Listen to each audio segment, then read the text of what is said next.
a short sentence what you see, you have to use language. And what you then do is you use language to simplify reality.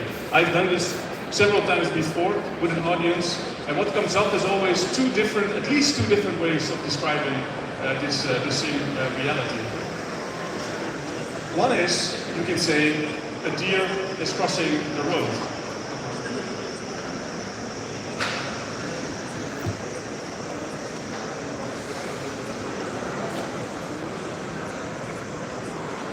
So you could say that the deer is crossing the road. That's a way to describe this picture, correct? That's using language to simplify reality. But there's always people in the room that would then say, no, it's not the deer who's crossing the road, it's actually the road that crosses the forest. And that's also a valid way to describe the same reality, but it's a radically different way, right?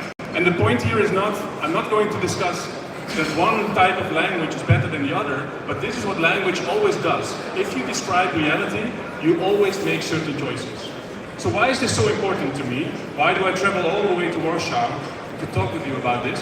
Well, this has to do with the third element of language, especially in your hands.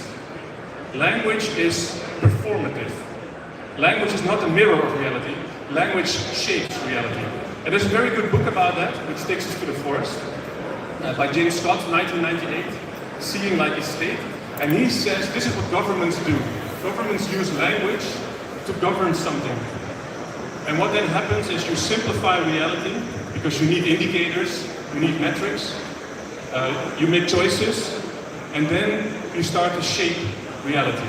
And he uses the primeval forest to explain this concept. So this is a forest, the primeval forest, which is not governed. It just exists, right? So it's a complex ecosystem that serves well for rabbits that can hide. It serves well for wolves that can hunt. It serves well for birds that can nest. And then, because of that, this ecosystem, which isn't governed yet, serves multiple different goals.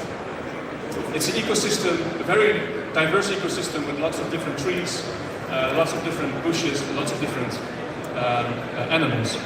But this changes as soon as we start to apply language to it. James Scott says that this happened at the end of the 18th century. Because at that time we needed something from the forest. We needed wood from the forest. Because wood was a very important fuel, it was a very important building resource. So we needed to start managing the forest. So rooms like this, full of people, had to think of a new language to think of the forest, the primeval forest, in terms of wood production.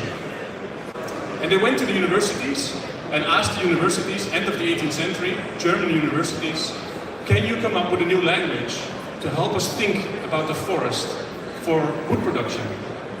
And with that choice, academics, who are very nice and kind people, as you probably know, they said, yes, we will do that. We develop a new language, and the language you can still learn today. It's called scientific forestry. And in scientific forestry, wood production is the key goal of the forest. And there's a very central word that they use to describe this.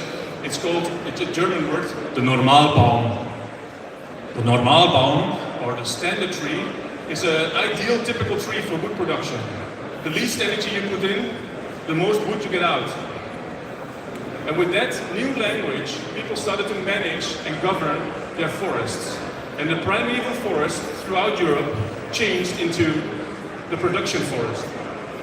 The production forest is basically rows and rows of Normalbäume, standard trees, all the same species, the same age, planted in the same way. All the bushes are gone, right? So all the other goals of the forest in this process disappeared. You cannot hide here anymore. You cannot hunt here anymore. You cannot build your nest anymore. So what you see in many of these production forests is that especially small animals disappeared completely. And this wouldn't be such a problem if it would just be a mirror of reality. But I can tell you that throughout Europe, almost any forest has been touched with this language. Almost any forest across the continent of Europe has become, to a certain extent, a production forest. Well, one of the key things here is this language shaped reality, right? The language of the Normalbaum shaped the forest. And I'm not going further tell you something about this. The tragedy here is that these forests are actually not more productive than the primeval forests were. Because by oversimplifying and by not questioning this anymore, these forests became very vulnerable. Vulnerable for wind, for weather events, trees falling on tracks, we saw that before happening. Also vulnerable for diseases and beetles. In Germany currently 60% of the forests are dead because of one beetle. Well, actually one species of beetle that destroyed all these forests. The forest became so simplified in our language that it wasn't able to cope with these events any longer. So to sum it up, language here was performative. And we started out with the primeval forest, which was complex. We used the language of wood production and the standard tree, and we ended up with a complete new reality, the production forest, which is not more productive than the primeval forest was. So, my key point here that I want to share with you is that the exact same process happens to the streets of Warsaw, to the streets of Krakow, to the streets of any city in the Western world. We also started out with primeval streets, streets that weren't governed. And that was not so long ago. This is a picture from New York. You might recognize it. Mulberry Street, 1920. In 1920s, streets were considered to be the remaining spaces between buildings, primeval places that didn't belong to anybody. There was no deputy mayor of mobility, there was no ministry of infrastructure, there was no ministry of digitalization either. It all didn't exist. And because of that, the primeval streets served many different purposes. You can look at these pictures of those times, and what you will always see is people trading with each other. They were trading, selling goods, buying goods in front of their houses. You can also always see children playing, right? They can play right in front of their doorstep with the children from the neighborhood. You can see people meeting each other because they had small houses. This is in the middle of Little Italy, small houses, large families. So they were using the street as their public living room, where they meet friends, where they have parties, but also meet the proverbial other, where they meet other people. And if you look carefully, you can also see that the street is already a place for mobility as well. But in the primeval street, for millennia in cities, these things sort of happened without direct planning, so without a language. But this changed. We needed a new language. And I want you to understand very carefully where this language came from. Because that language we still speak today, and we still shape our cities through that language. So why did we need a new language in the 1920s? Anybody have any idea? What happened? Zoning? Car? Yes, but cars were already there. Cars already existed in 1880. And actually in the US you had a red flag law.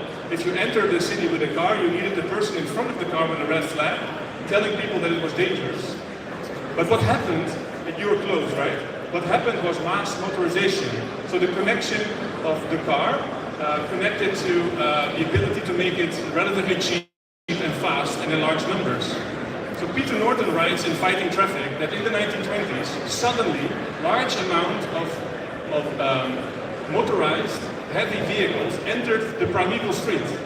And you can already think about that. There were no rules in the beginning, almost no rules. Nobody knew how to park. Nobody had a driver's license. Nobody knew how to turn left. So people were just being chaotic. But that didn't end up very well in the 1920s. In that decade, many children were killed in traffic because they were not prepared for this. And you might now think that's terrible, and it is. But luckily we already had a language. And that language was pretty strong. It was the language of justice. And it was spoken by especially the mother of the children. They went to the street and said, look, it's hard to see that now, but in 1920 children were by definition without any blame. At that time we just said children are small, their brains are not fully evolved, so we are not making them responsible for their own safety. I know it sounds weird, right? But 100 years ago that was completely normal. And in that sense, the mothers had a very strong plea and said, this innovation this new mobility innovation has no place on our streets. End of story, 1920s, right? No. Peter Norton writes that it only took 10 years, to come up with a completely new language. Because what happened in those 10 years, and it's a thick book, so it's small steps, big steps, we ended up with a new language, and that language was not the language of justice, it was the language of efficiency, of control, and of the freedom of the individual car driver. That language we still speak until today, so we need to better understand where this language came from. That language didn't suddenly emerge in a void, right? It appeared in a time when we also started to think about cities differently. Cities were also primeval cities, and people like Le Corbusier wanted to make them production cities. Cities that would be efficient machines, where humans would be happy to be part of this bigger, efficient machinery. That's what would make everybody happy. One of his core principles of Le Corbusier here is death to the street. It's literally one of his principles in the Ville d'Alios, in his plan. And what he meant with it, he said, well, people are efficient only if they are at A or at B. Have you heard that before? But that's the metaphor, right? You're efficient only at A or at B, and everything in between needs to be minimized. So we need to clear the streets from all these different users. We need to kill the street in a way to allow people to go from A to B as fast and as efficient as humanly possible. That became the key goal of the city. And at first I think people had to laugh a little bit about it. It was a bit awkward. But this choice, this language solidified. It solidified in the last 100 years. It solidified first as guidelines and norms. It solidified as traffic models, institutions. It solidified into law. It solidified into your behavior. If you cross the street in Warsaw and a car is coming, you stop running. That is how solidified it became, that the street does not belong to you. The street is there for efficient throughput. And now, I would say, it's solidified in the last step. It's solidified in many of the heads and minds and brains in this room. It solidified our imagination, right? We cannot even think about all the things we heard in the NVIDIA talk as choices. We think that they are just taken for granted. That's how we think about streets, right? So the solidification of the language of the 1920s ended up solidifying our imagination. And we can unlock it. So this is a powerful and positive story, right? But we first need to understand where it came from. So this is what people often think when I talk about the best possible traffic engineering solution, the Dutch sustainable safe intersection. This is what people love all over the world, because they see it as the real solution to the problems that streets offered us.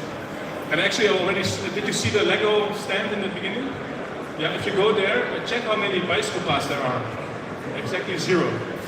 So we did it. We have bicycle paths. That's why everybody comes to the Netherlands. But what I want to show you is that even this is a solidification in concrete, steel, and asphalt of the choices of the first traffic engineer.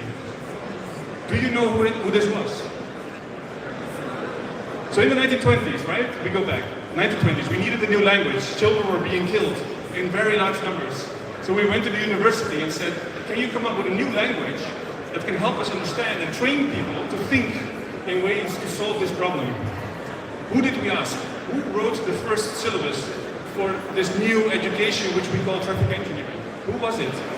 It was not a traffic engineer because it didn't exist. So who was it? It's very important. Good. Car producers, no, they were small at the time. We need to solve this, right? Children are dying, are being killed. Who do we ask? Any ideas? Sorry? Local governments. No, we didn't. Ministers. Pedestrians. Oh, that would be a great idea. No, we didn't do that. No, we went to the university. And to which department? Professor in? We need to know this, right? This is shaped our entire world from streets that we saw before to this. And nobody told us this. So always remember this answer. Because the answer is a water engineer. The first traffic engineer was a water engineer. So the water engineer takes the language of water engineering as a metaphor to start developing a new language to think about our streets. So we need to go into the mind of the water engineer. Are you ready for that? Who of you ever saw the Teenage Mutant Ninja Turtles? The Teenage Mutant Ninja Turtles. Yeah? No? It's probably called different in Polish. So let me explain. Teenage Mutant Ninja Turtles are human-sized turtles and a human-sized rat, Splinter, and they fight for the good of society, right? Right? You remember it now? Yeah? Okay, so it's a movie, it's not real, but human-sized turtle. So where do they live? In the sewage of New York. So we're back in New York. So the turtles live in the sewage system of New York. How can it possibly be that a human-sized creature can live in a sewage pipe? Never asked that question? So why do you make a sewage pipe so big? What is the most important thing for a water engineer? What should never happen with a sewage pipe? Throughput, yeah, so what should never happen? It should never get blocked, right? It should never get clogged. So you design it for this once in a 10-year flood. So 9 years and 364 days, human-sized turtles can live in your sewage system, right? For this one day of flooding that needs to go through. Throughput, level of service, capacity, intensity indexes. That's what we built. I dare you this evening to go outside and look at any street, look to any street in Warsaw, and you will see that human-sized turtles could live there almost the entire day. Because we have built them for this one moment at the day where the water engineer said that's the maximum capacity moment. We call this peak hour. And peak hour or congestion is the worst thing. Because streets, like pipelines, should never ever be clogged. Right? So with this metaphor, we designed the system, and we still think, we really believe this, that congestion is the biggest problem that NVIDIA needs to solve. It's the biggest problem that all AI needs to solve, right? Congestion. We heard it 5 times in the presentation, and it only comes from the mind of the water engineer. So the water engineer decides, I need a nicer language, because if I compare people with poop and pee, people will not study traffic engineering. So he walked to his neighbor, which was the Department of Biology. And in biology, he found real strong metaphors. So we already had flow, throughput, water bed effects, pipelines, but he added to that the heart of the city as a human body, urban tissue, right? And what needs to go? What needs to go to the city heart? What goes there? What do you have? Blood, but it's not blood in the city. It's traffic, right? So traffic goes to the heart of the city. How do you call these things through which it flows? Arteries, traffic arteries. Nice, yes, traffic arteries. And then you have the main arteries. And if you ever go to a cardiologist, what will the cardiologist tell you should never happen to your arteries? They should never be blocked. It fits, right? It fits. The metaphor beautifully fits.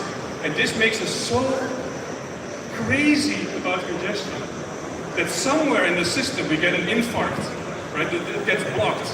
We have to build bypasses because otherwise something is dying. It's so important that the blood keeps flowing. This is so important. This is the biggest problem in the world, by the way. Did you know that? Because in Poland, as in the Netherlands and anywhere else, every half an hour on every radio station we talk about this. There's not a single problem in the world that gets so much free airtime. 360 minutes per week. 6 hours of radio time per radio station per week that we get news about congestion. Somebody's waiting somewhere. I wait all the time. I had to wait for Adam. We had to wait for coffee. We were not on the news. If we wait somewhere on the highway system, boom, every half an hour, it's on the news. It's the most important problem. Congestion. Congestion is the most, it just comes out of the metaphors. I could go on for hours on the different metaphors. I will give you one more that's, I think, very important. Because at a certain point, we need to tell the models how people move through the system. Because they're not blood, you're not poop, you're not pee, you're humans. You make choices. We try really hard. Did you see that? We try really hard to get your choices in the system. But we need to simplify you. We need to find a metaphor that works. And we did in the 1970s. You, all of you, you're all egoistic.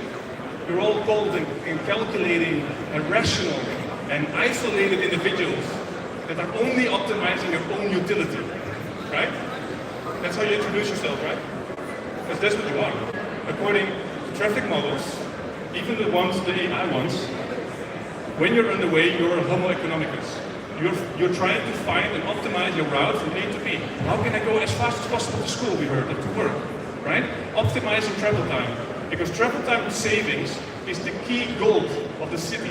The city only invests in traffic projects that save travel time in the traffic models. Save travel time, because that's the sacred goal. From parties from the extreme left to the extreme right of the spectrum, they all agree on this. That the most important societal benefit of everything that is presented here is saving travel time. There's one problem though. If two egoists meet, what can they not do? This is Nobel Prize winning material. What can two egoists not do? Compromise, but one step before that already. They can't compromise, they can't negotiate. They cannot negotiate because they both want to save travel time. So when they meet each other here, we need to figure out how we can optimize the system to marginalize the human. Traffic light systems and everything you saw before in the beautiful videos are only designed because the logic is that you are all egoists that are unable to negotiate with each other. And you know what? Because the systems we build include this logic, you are becoming this egoist that is unable to negotiate with each other. That's how solidification works. Okay, before I ran for hours on this, what happened here? We moved in 100 years time, we moved from Primeval Street through the logic of travel time savings and efficient throughput level of service from the Primeval Street to Mulberry Street today. Mulberry Street is optimized for efficiency, for control, and for the freedom of the individual car driver. But can you see what happened? There's nobody trading here anymore. There's no children playing here anymore. There's no people meeting each other anymore. Only because the sole purpose of the street, every street of Warsaw, became throughput for car traffic. We lost everything else in the process of simplification. Oops. So why is this the key problem? And I don't have to convince you, you were already standing up, everybody. The problem is, just as with the production forest, the production street doesn't give us the goal that we were searching for. It doesn't give us travel time savings. This is a quite complicated graph, maybe to see, so I will explain it a bit. This is the average travel distance of Dutch people between 1950 and 2017, right? 70 years of investing in travel time savings. And you can make the same thing for Poland, for Germany, for the US, it's all the same everywhere. Zero. There were no travel time savings, zero travel time savings. What happened instead is we lost travel distance because the A's and the B's are not fixed. Companies start to merge, they start to look for economies of scale, hospitals start to look for economies of scale, schools start to close and move together, people start to move further away. So we are actually spending the same amount of travel time as 70 years ago, but now we are dependent on fast mobility. We are dependent on car systems and on trains to bring us there because we no longer have the proximity to the things that matter for us. Is this a problem? Yes, because we're ignoring the elephant in the room, but this depletes us. It depletes our materials, it depletes our energy systems, it depletes our street space, it depletes society. It kills in the Netherlands only 2 people every day in the traffic system. In Europe, it's around 20,000 people every year. It depletes individuals, makes us tired. We cannot no longer stand doing this, right? Okay, so now the question is, we are here together with all bright people, with all beautiful resources, and with all ideas, but are we really building a transition? Are we really moving away from this system? Because if I look at mobility innovations, this is what I see. Because we still have congestion, right? Is it still congestion in Warsaw? Yeah, I think so. I didn't listen to the radio, but I thought so already. So then we asked the smartest people in the room to come up with the new innovation, the new solutions, right? That's a joke. But we asked the richest people. Rich people, we asked. So we asked the richest people in the world, what would be a solution? Can you give us a solution? And they said, sure, you want travel time savings? Give me all your money, give me all your resources, give me all your space, give me all your attention. Did I say money already?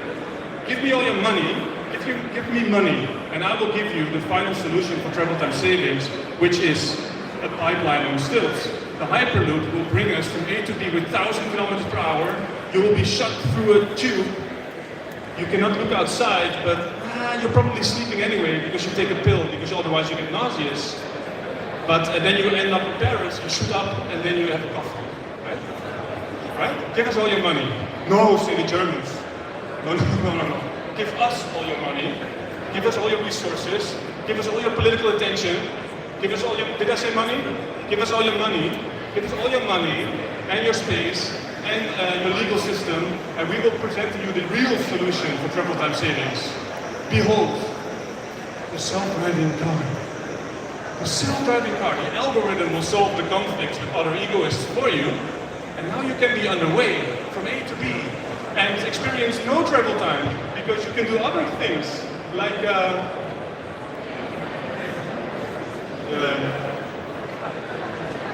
we have to figure it out. But at least no travel time laws anymore, right? So we're there, right? This is how we should do it, right? This is the solution, right? No, says Poland. Poland says, no, come to the Smart Cities Mobility Conference. And these are the solutions that I found in the video online. No humans, just systems that can be optimized and connected and smart. But is this really wise? Is this really the transition that we talked about at the beginning? Is this really leading to a system change? Or is this another round of optimizing and trying to figure out if we can at least solve congestion? Because congestion is the biggest problem in the world, right? So that's what the language did. I will teach you a magical trick, right? If I have time for that. You want to learn a magical trick? Because you can, so this is where it gets hopeful. Because you are here for a reason. You came to this session for a reason. Because you wanted to be part of the mobility transition, right? You wanted to play a role. If you're not questioning the underlying foundation, the language that created the system out here, forget about it. You will not play a role in the transition. You will play a role in optimizing the system, and that's perfectly fine. That's perfectly fine, but don't stand up anymore if somebody asks you if you want to be part of the transition. If you want to be part of the transition, you need to question the underlying foundation, the narrative that created it. You need to come up with alternatives for that, and you can do it. Because this is what humans are very good at. So if you want to learn a magical trick, everybody can join you. You all stand up again. I'm going to teach you a magical trick. You all stand up. You pick a finger of your liking. Right, left. Doesn't matter which one. A polite finger, probably. It's your party. You point the finger to the ceiling, above your head. You point it to the ceiling, everybody. You look to your finger. You keep looking to your finger. It points to the ceiling, above your head, above your face. And now, this is difficult for men, but I will help you here. You make clockwise circles with your finger along the ceiling. So clockwise, the clocks go the same in Poland, in the Netherlands, everywhere. But men have a problem with this, so men especially sync your clock with the neighbor. Make sure that you're making clockwise circles, so your finger goes with the direction of the clock, okay? So you keep doing this, you keep making clockwise circles along the ceiling, but you lower your finger in front of your face. So you make sort of a spiral down, now you're in front of your face. Yeah, you're in front of your face, you can go lower, even lower. Now look at your finger and tell your neighbor what direction is your finger turning. What? What happened? What direction is it going? What happened? What happened? It's going the other way. Really? But what happened? Anybody, what happened? Perception. Something changed, but not your finger. You can sit down again if you want. Something changed, but it was not your finger. What changed was your perception, or I would say your perspective. And this brings us back to the beginning, because this is what language is. The language that you speak is not a mirror of reality. The language that you speak defines what kind of position you have, what kind of perspective you take towards the system. And I brought a colleague from the US, Lara Boroditsky, and she can explain it very carefully how powerful language can be. So Lara, can you hear us? Lara? Lara?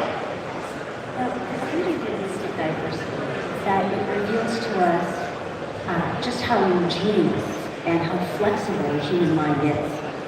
Human minds have invented not one cognitive universe, but 7,000 languages spoken around the world.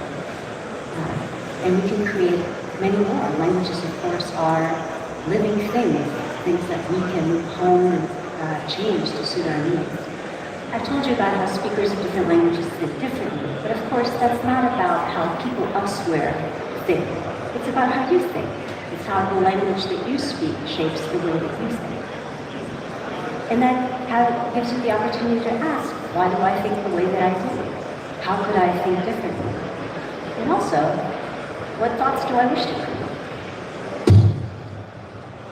So the language that you speak is not the marketing department. The language that you speak defines the thoughts that you have. Wow! So this means that you do not have to think in the same language that is being given to you in every meeting. So tomorrow in the meetings that you are, or maybe this afternoon in conversations, you do not have to accept that the language that you hear is the only language to describe the problem or the solution. You now have the possibility to shape your own thoughts. And what happens if you do that, and if you take this to the next level, you will even have different conversations, and in the long term, different cities. In closure, I want to bring two examples of where this is materializing right now. And one is in Paris, where Anne Hidalgo, a female mayor of the city of Paris, decided to run for re-election, which is very unlikely in the French system, especially for a woman. And she made it even less likely by jumping on this platform saying, if you vote for me, Anne Hidalgo, I will work on a city that's radically different. I will work on a transition towards a system around participation, ecology, proximity, and basically a good quality of life, right? So being able to have a good life without being dependent on fast mobility. This is now known as the 50-minute city. And why is it so famous? Because not only was it not political suicide, she was re-elected. And she's currently working with this mandate for 6 years to really change Paris. 200,000 trees have been planted, 300 school streets have been made car-free, about, I think, 300, 400 kilometers of separated bicycle infrastructure has been built. I think 93% of inhabitants of Paris now live within 5-minute walk of a bakery. New metrics, new conversations, and actually showing that the majority of voters was able to vote for this, right? It was not political suicide to change the language, because suddenly you were talking to many different people. For instance, schools that are representing all the children of the city. Where are the schools in the smart city conversation now? You can think about that. Maybe you can bring them in. So a second example, and it's not that we write Polish documents, so I translated this for you. But in the city of Wageningen, they decided to, for the new mobility transition document, to say we also want to shift. We really want to transition. So we are not going to do another round of smart mobility congestion solving solutions, self-driving cars, Hyperloop stuff. No. The first sentence in the document for the mobility transition of Wageningen is, children at the age of 8 have the right to move through the city independently, autonomously, and safely. And you know what happened? Nobody disagreed with this. There was a unanimous vote that this should be the new North Star for the city to work on. Are all the problems solved now? No, not at all.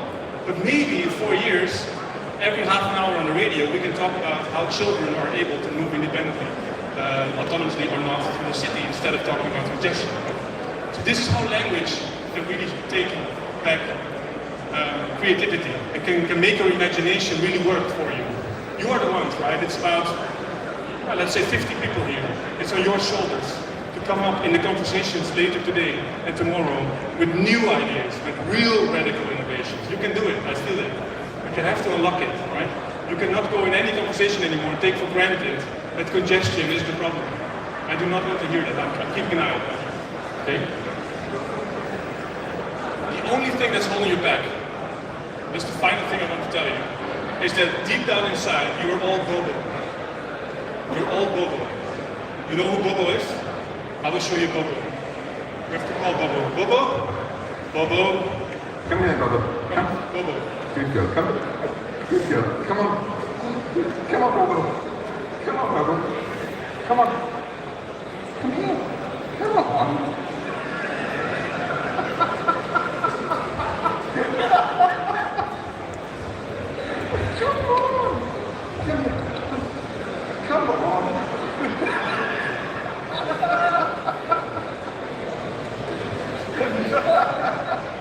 So you all felt it, right? I showed you there's no glass. But tomorrow you will have convinced yourself that there is glass. People will not listen to me. This is not how the world works. This is not how the money is being distributed. But this is what's happening with Bob and also with you. You're being stuck, but only by your own attachment to an old conceptual framework of traffic engineering. It doesn't exist. It was just a language. It had its purpose. It helped us build a system. But if you now want to be part of the transition, you can no longer be Bobo. You can no longer wait for me or anybody else to open the door. You've seen it, right? There's no glass in the door. Now you go through it. I can help you, but you need to do it yourself. Maybe we should do this as the smart city. Because if you think we need a real mobility transition, if you think that we need to move from smart cities to wise cities, and if you want to play an important role in that, you need to challenge the language that has produced the system we face today. And you can. Remember, language is not about how people elsewhere think, it's about how you think. So it gives you the power to decide what thoughts you wish to create. Do you want to keep thinking of cities as efficient machines? Or do you want to keep thinking of cities as human places? Do you want to see streets as pipelines that should always keep traffic flowing, or as places where communities can thrive again? Is being on the way for you a quantity that we need to reduce? Or can being on the way also be a quality that you actually want to increase? This is our choice. No, it's not actually. I'm going home, so I can show it to you. I can inspire you with a lab of thought or with my book. But the final choice is not mine. The final choice is yours. I wish you all the best and a lot of fun for doing that. Thank you.